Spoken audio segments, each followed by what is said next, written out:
जिला ऊना मुख्यालय स्थित भाजपा के कार्यालय में सोमवार को स्वतंत्रता दिवस के अवसर पर विशेष समारोह का आयोजन किया गया।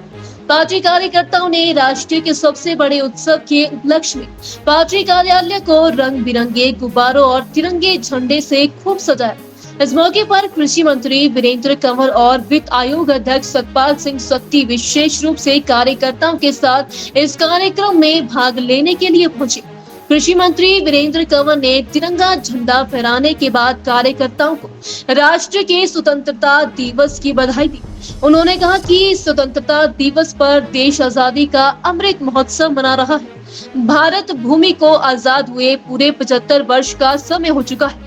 उन्होंने कहा कि देश के प्रधानमंत्री नरेंद्र मोदी ने स्वतंत्रता की शताब्दी पूरी होने तक कुछ लक्ष्य निर्धारित किए हैं और हम सभी को उन लक्ष्यों की प्राप्ति के लिए अभी से प्रयास शुरू करने होंगे, ताकि देश जब स्वतंत्रता की शताब्दी मना रहा हो तो यह राष्ट्र दुनिया के विकसित देशों की श्रेणी में अग्रणी हो।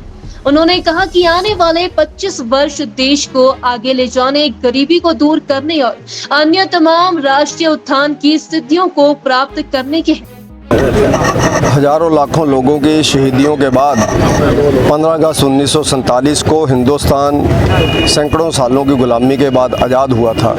आज हम लोग 75 वर्ष पूरे कर चुके हैं। इस 75 वर्ष आज़ादी के पूरे होने के उपलक्ष्य पर मैं सभी को बहुत बहुत बधाई देता हूं और शुभकामनाएं देता हूं और सब लोगों और राष्ट्र के मंगल की कामना करता हूं। धन्यवाद। जय हिंद। स्वतंत्रता के इस पावन अवसर पर मैं सबको बहुत बहुत बधाई देता हूं, बहुत बहुत शुभकामनाएं देता हूं।